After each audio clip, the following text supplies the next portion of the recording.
अगला टॉपिक है वो है पत्र। पत्र आपको पता है कि एक माध्यम है जिसमें, इधर समझना है आपको, जिसमें हम अपने विचारों या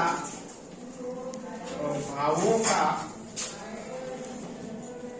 आदान प्रदान अन्य से लिखित रूप में करते हैं। समझ में आ रही है मेरी बात कि ये क्या है? एक माध्यम है जिसमें हम अपने विचारों को किसी मतलब अन्य के साथ आदान प्रदान करते हैं ना।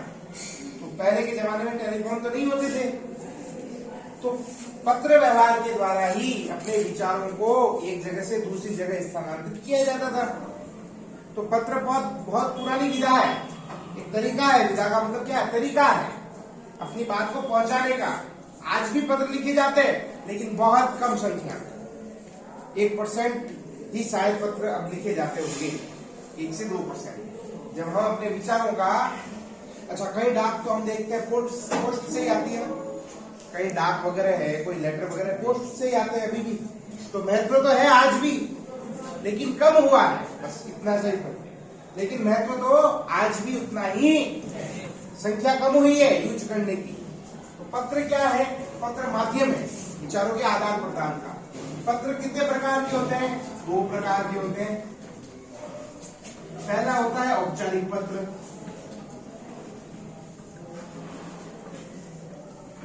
दूसरा होता है अनौपचारिक पत्र।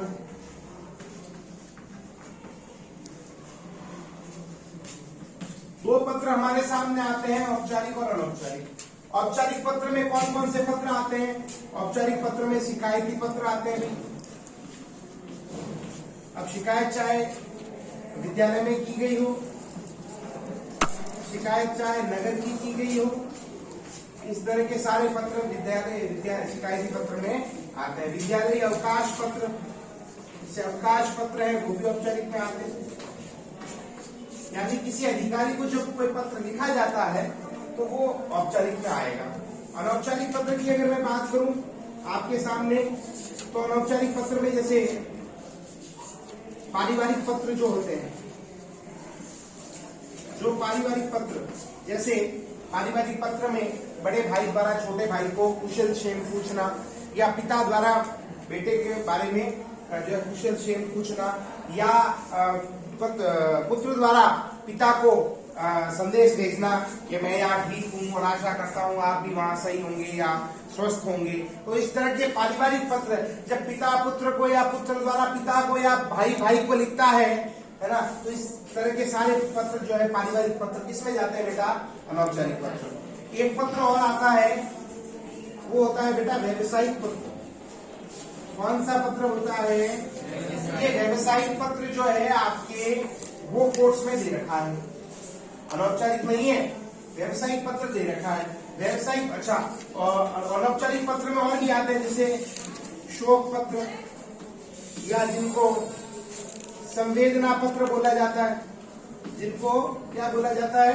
संवेदना पत्र। संवेदना पत्र क्या होता है?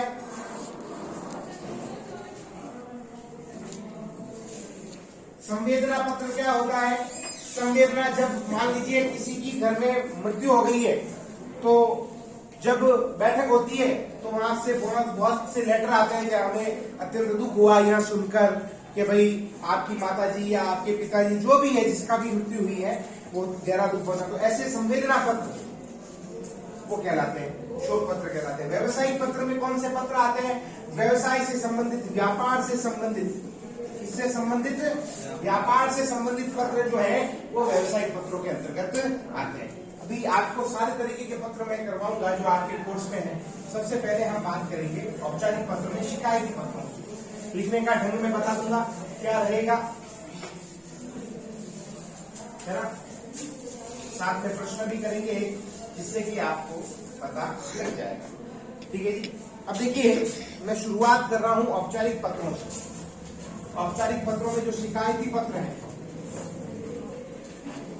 और सबसे पहले विद्यालय की शिकायतों को हम कर रहे हैं। तो प्रश्न कुछ ऐसा आया, मान लीजिए कि स्वयं को राजकीय उच्च माध्यमिक विद्यालय बिलाड़ा जिला जोधपुर के कक्षा 10 का छात्र महेश शर्मा मानते हुए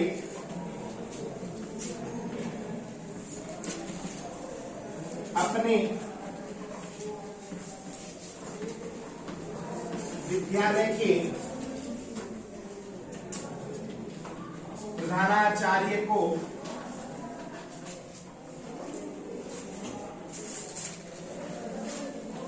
हिंदी विषय अध्यापक की पूर्ति करने हेतु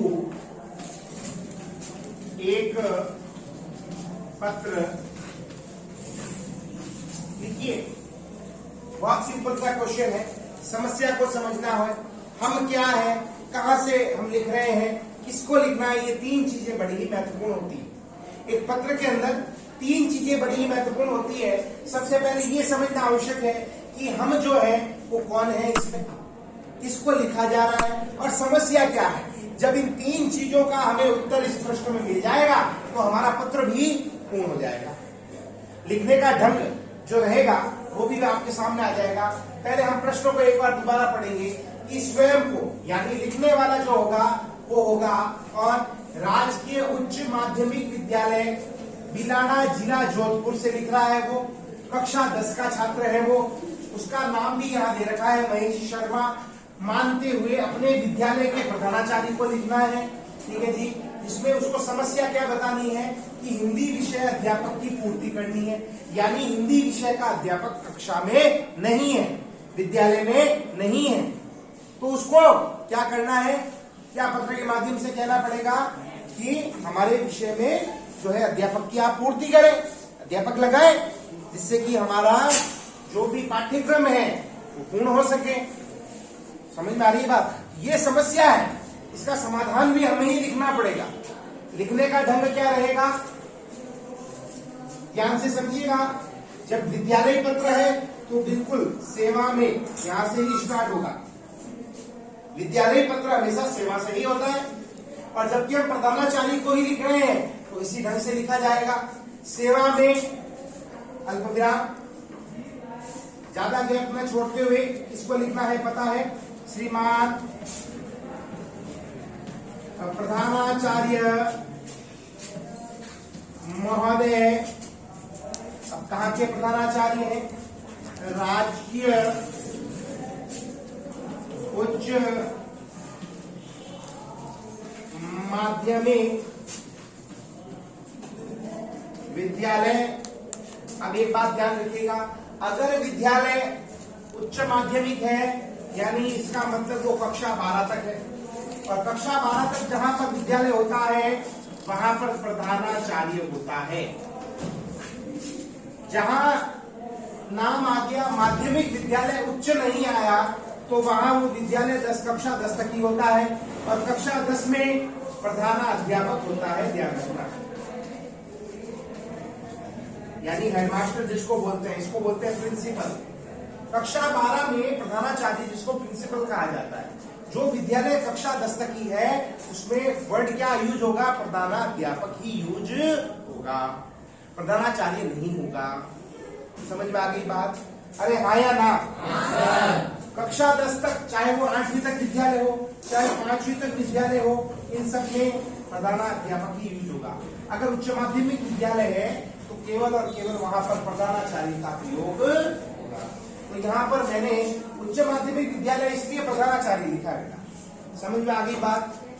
अब क्या लिखेंगे, इसका विद्यालय कहां पर है, ये बिलाड़ा जिला जोधपुर यानी राजस्थान। यहां तक आपको कोई दिक्कत है क्या? यहां तक कोई दिक्कत है क्या? लिखने का ढंग ध्यान रखना। सेवा में, और ये एक ही चीज, एक ही लाइन है। पत्र में लिखने के नंबर हैं, किस तरह से लिखते हैं, कहां पर गैप होना है, कहां पर गैप नहीं होना है, इसी के नंबर मिलते हैं। प्रश्न आपके दिमाग में है? इसके आगे जो क्या आएगा वो मैं ऊपर लिख रहा हूं। जब हमने एड्रेस लिख दिया, उसके बाद क्या आना है, ध्यान से समझिएगा। उसके बाद आना है विषय। क्या आना है बेटा? और ये विषय आएगा सेवा में के नीचे। ध्यान, सेवा में आ जाएगा उसके जस्ट नीचे। मतलब सेवा में श्रीमान ये लिख दिया, फिर ये यहाँ पे विषय किसी की सीध में आएगा। समझ आ गई बात? और आई या नहीं आई? विषय, पत्र का विषय जो है वो आपको विद्यालय पत्रों में और शिकायती पत्रों में लिखना पड़ेगा। विषय क्या है आपके पास?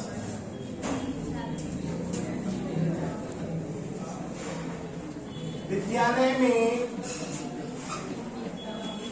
हिंदी विषय के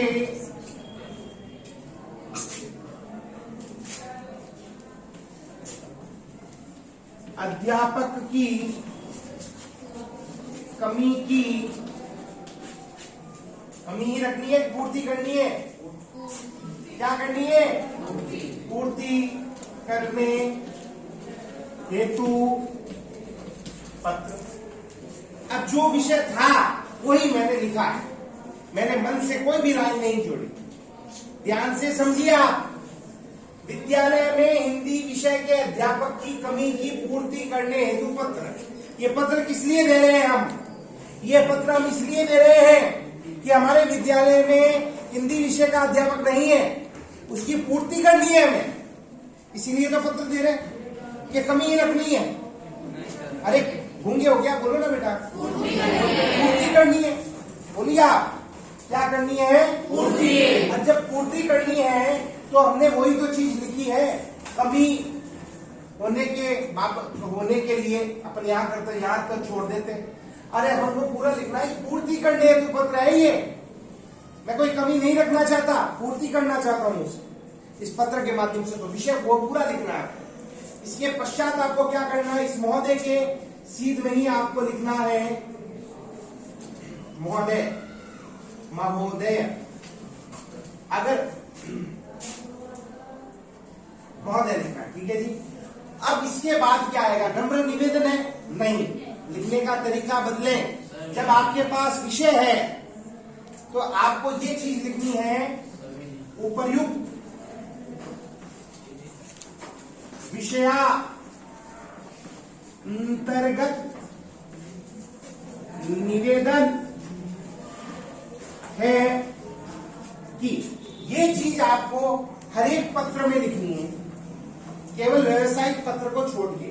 जो भी शिकायती पत्र है, इस लाइन को आपको लिखना है। इस लाइन का अर्थ समझो, उपर्युक्त विषय अंतर्गत, ऊपर लिखे हुए विषय के अंतर्गत। इसका मतलब क्या है? उपर्युक्त यानी ऊपर, विषय अंतर्गत यानी विषय के अंतर्गत, निवेदन है यानी जो मैंने ऊपर विषय लिखा है उसके अनुसार मैं आपसे निवेदन कर रहा हूं। उपर्युक्त विषय अंतर्गत का मतलब क्या है? कि जो मैंने ऊपर आपसे विषय लिखा है इसके अनुसार ही मैं आपसे क्या कर रहा हूं? समझ में आ गई? इस लाइन का अर्थ समझ में आ गया? ये लाइन ही आपको अब लिखनी है आज से। उपर्युक्त विषय अंतर्गत निवेदन है कि।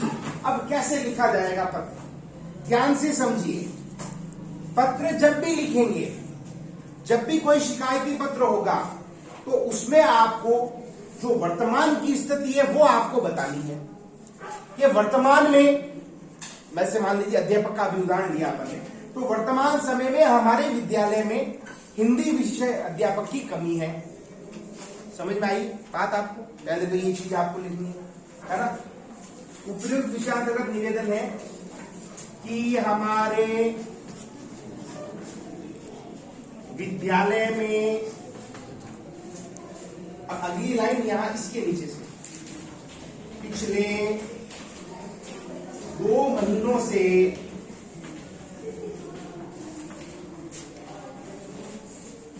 हिंदी विषय के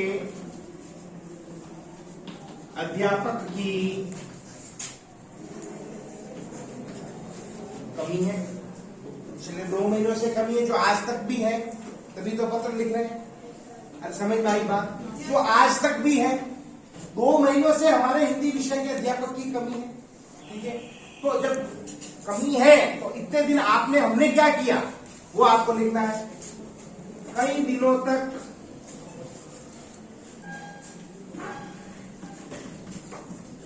देखो, ये पूरा पत्र मैं अपने मन से लिखवा रहा हूं आपको भी इसी तरह से पत्र सोच के अपने विचारों को यहां पर लिखना है। कई दिनों तक हम सब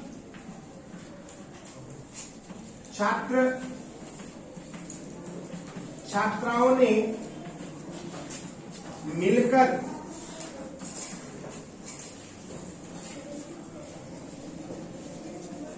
अध्ययन किया, यानी इतने दिनों तक हम आपस में ही हिंदी विषय के जो भी प्रॉब्लम्स थे वो आपस में सॉल्व करते रहे कि भाई अब आ जाएंगे अध्यापक, आ जाएंगे, लेकिन बहुत लंबा समय हो गया है ना। तो इतने दिनों तक हम सब छात्र छात्राओं ने मिलकर अध्ययन किया, लेकिन अब यह हमारे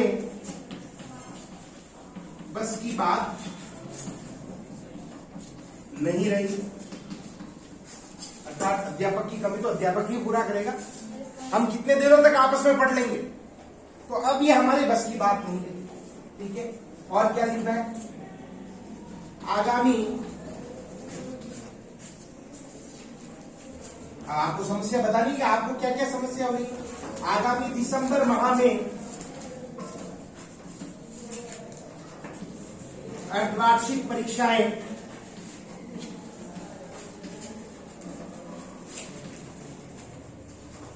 प्रारंभ होने जा रही है। आगामी दिसंबर माह में अर्धवार्षिक परीक्षाएं प्रारंभ होने जा रही है तथा उसके पश्चात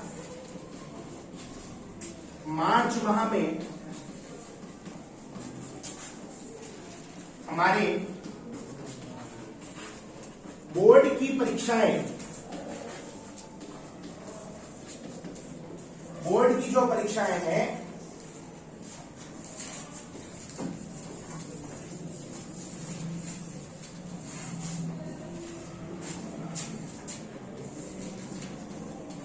प्रारंभ हो जाएगी।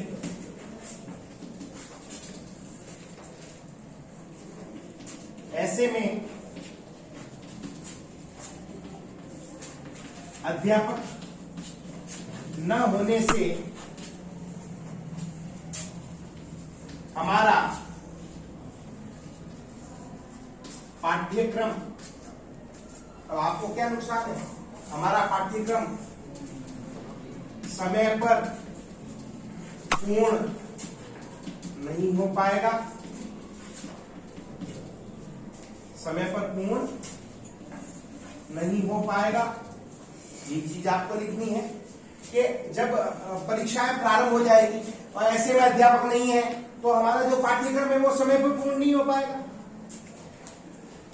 जो हमारे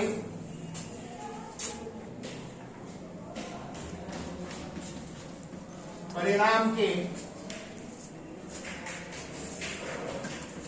अनुकूल नहीं है, यानी इससे हमारा परिणाम खराब हो सकता है। अब आपने अपनी समस्या बता दी, आपने वर्तमान की स्थिति बता दी, आपने सब कुछ बता दिया कि हम इतने दिनों तक तो स्वयं चलाते रहे, अब अध्यापक नहीं होने से क्या होगा वो भी आपने लिख दिया।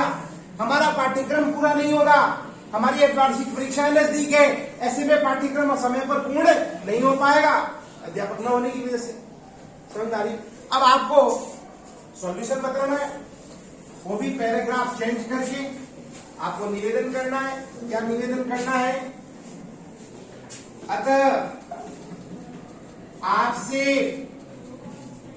निवेदन है कि आप जल्द से जल्द हिंदी अध्यापक या अध्यापिका,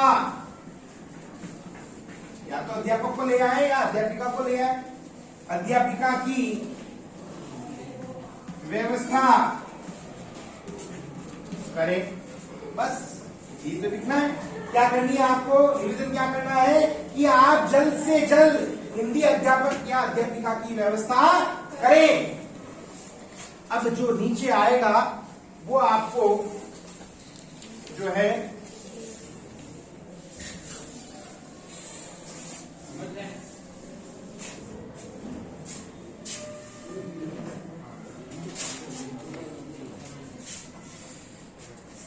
वो आपको राइट हैंड साइड में नीचे की तरफ भवदीय लिखना है।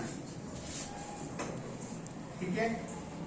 अगर सुन लीजिए, अगर पूरी कक्षा लिख रही है, अभी मान लो मैं महेश शर्मा नाम नहीं लिखा था, केवल लिखा था कक्षा 10, तो एक से ज्यादा जने लिख रहे हैं, पूरी कक्षा लिख रही है, लिखेगा तो एक साइन सबके होंगे ना, तो वहां पर नीचे आएगा भवदीय कक्षा 10, भवदीय कक्षा 10 नहीं आएगा।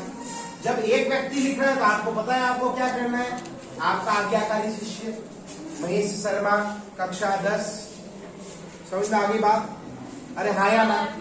इस पत्र में मैंने अपने कोई ऐसे डिफिकल्ट शब्दों का उपयोग भी नहीं किया कि आपको न आए। अपन ने वही चर्चा की जो अपन करते हैं। आप एक कभी भी पत्र लिखना हो तो इस सिचुएशन में खुद को डालिए कि आज मान लीजिए हमारे विद्यालय में अध्यापक नहीं है तो हमारे साथ क्या क्या होगा, क्या होता, पाठ्यक्रम पूरा नहीं होता, वही चीज अपन ने लिखी। क्या होता, आपके रिजल्ट में कहीं ना कहीं प्रभावित होता आपका रिजल्ट, वो की वो चीज हमने लिखी। तो नया क्या लिखा बताइए मुझे, क्या लिखा? नया कुछ भी नहीं है, सोचने का तरीका अलग है। आपको वही चीज आपको लिखनी है स्वयं के ऊपर। मान लीजिए ये चीज हो गई तो क्या लिखेंगे अपन? आपको वास्तव में ऐसा कोई पत्र लिखने को हो गया तो किस तरह से लिखेंगे, वही आपको सोच के पत्र लिखना है। पत्र जितना मन से लिखा जाएगा उतने नंबर अधिक होंगे। और लिखने के जो नियम है वो आपको ध्यान रखने, कौन सी लाइन किसके नीचे और कितने गैप से आएगी, ये आपको ध्यान रखना पड़ेगा महोदय। और विषय और सेवा में ये सारे एक कतार में आने चाहिए। कहाँ पे अल्प विराम आएगा, कहाँ पे पूर्ण विराम आएगा, ये भी आपको पता होना चाहिए। जैसे कि मैंने सेवा में श्रीमान प्रधानाचार्य फिर अल्प विराम लगाया था, पता हो तो आपको। फिर विद्यालय का नाम लिखा, फिर अल्प विराम लगाया था। और जब अंत में जिला लिखा और गांव का नाम लिखा, फिर मैंने पूर्ण विराम लगाया था, खड़ी पाई लगाई थी। समझ में आई बात? तो ये चीजें छोटी छोटी है, आपको आनी चाहिए। एक पत्र घर के लिए दे रहा हूं, जरा लिखें उसको। पत्र लिखें स्वयं को,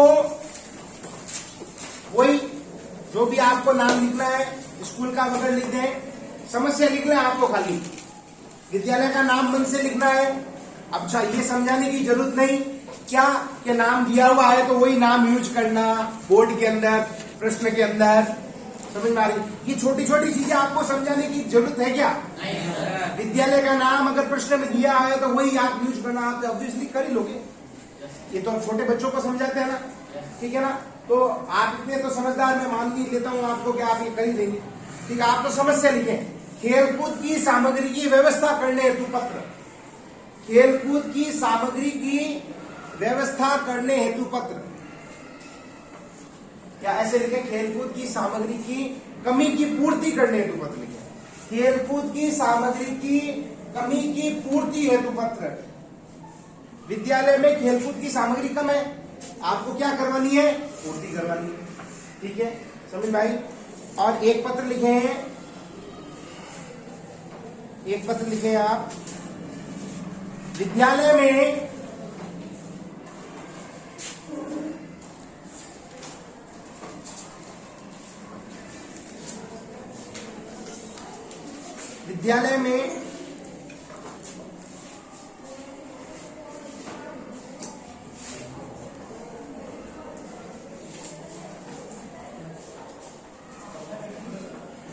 पुस्तकालय के सुचारू, पुस्तकालय के विद्यालय में पुस्तकालय के सुचारू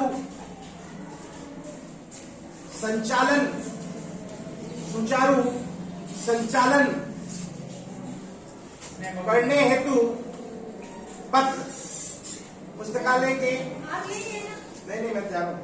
सर मेरी भी क्लास है सर, आ रहा है 10 मिनट। कौन से सर? सर सुचारू पुस्तकालय के संचालन को सुचारू करने हेतु पत्र। अब दोनों ही पत्र मैं आपको समझा देता हूं एक बार, आपके दिमाग में रहेगा। पहला पत्र क्या कह रहा है हमसे बताएं जरा। खेलकूद की सामग्री की पूर्ति करनी है। आपको लिखना है, विषय अंतर्गत निवेदन है कि हमारे विद्यालय में पिछले कई महीनों से खेल का जो भी सामान है उसकी पूर्ति नियमित रूप से नहीं की जा रही, जिसके अंतर्गत खेल की सामान जैसे रिंग टूटी हुई है, कूदने की रस्सियां खराब हो चुकी है, वॉलीबॉल की जो नेट है वो भी टूट चुकी है, क्रिकेट के बल्ले या क्रिकेट के बैट बॉल आदि भी विद्यार्थियों की संख्या को देखते हुए सामग्री कम है। विद्यार्थियों की संख्या अधिक है और सामग्री क्या है, कम है। सरकार द्वारा इस हेतु हर वर्ष विद्यालय को बजट दिया जाता है, लेकिन जितना बजट दिया जाता है उतने सामान की पूर्ति नहीं हो पाती। समझ में आ रही बात? अरे आ रही या नहीं आ रही? ठीक है जी। अतः आपसे निवेदन है कि आप विद्यार्थियों की संख्या को देखते हुए सामान की पूर्ति करें। अब विद्यार्थियों की संख्या 60 है, रिंग आप 2 लाके दोगे तो कितने जने खेलेंगे? 4 जने। ऐसा नहीं करें। तो आप क्या करें, विद्यार्थियों की संख्या के हिसाब से आप सामान लाएं। समझ में आ गई? ये पत्र आपको लिखना है। क्लियर है? ठीक है। अब दूसरा पत्र आया, पुस्तकालय की पुस्तकालय का संचालन सुचारू रूप से करने हेतु। विद्यालय में पुस्तकालय है, सुचारू रूप से संचालन कैसे नहीं हो रहा आप समझाओ। सुचारू रूप से संचालन, पुस्तकें जाती है वापस आती नहीं, उनका कोई रिकॉर्ड नहीं है, पुस्तकालय खुलने का कोई समय नहीं है। पुस्तकालय की जिसको भी जिम्मेदारी दी जाए उसको नियमबद्ध किया जाए, पुस्तकालय खुलने का एक निश्चित समय हो, पुस्तकों की प्राप्ति निश्चित समय पर की जा सके, जिससे कि अन्य विद्यार्थियों को भी क्या हो, लाभ हो। समझ में आ रही मेरी बात आपको? यही चीजें आपको पत्र में लिखनी है, यही चीजें तो लिखनी है। संचालन कैसे करोगे सही, मुझे बताओ आप। संचालन कैसे सही करेंगे पुस्तकालय का? नियम बनाएंगे, रिकॉर्ड रखा जाए पुस्तकों का, एंट्री समय पर की जाए, समय पर उनकी प्राप्ति हो वापस, जिससे अन्य विद्यार्थियों को लाभ मिले, पुस्तकालय खुलने का एक निश्चित समय हो, पुस्तकों को किसी प्रकार का नुकसान न हो, विद्यार्थियों को इसके लिए पाबंद किया जाए, है ना। तो आपसे निवेदन है कि आप जल्द से जल्द इस समस्या का समाधान करें। समझ आ गई बात? तो बहुत सिंपल पत्र है। आप इन विचारों को, इन समस्याओं को खुद के ऊपर लेके देखें कि मान लीजिए हमारे साथ ऐसा होता तो हम क्या करें। तो जब हम ऐसा सोचेंगे तो पत्र आएंगे, और आपको इसी तरह मन से लिखने हैं। आपको किसी की भी लैंग्वेज को कॉपी नहीं करना है, पहले रट में बनाएं और उसके बाद में उसको फायर करें, जिससे कि आपको दिक्कत नहीं आएगी। किसी भी प्रकार का पत्र आ जाए आपको किसी भी प्रकार की दिक्कत नहीं आएगी। जब आप लिखना सीख जाएंगे तो कैसा भी पत्र आपको दे दिया जाए आप कर लेंगे। ठीक है। और मैं तो हूं ही आपकी सहायता के लिए, कभी कोई रटक जाए कहीं तो आप पूछ लीजिएगा मेरे से। ठीक है जी। 2 पत्र आपको दिए, 2 पत्र आप करेंगे, और आगे की बात, आगे के पत्र हम करेंगे अगली क्लास में। धन्यवाद।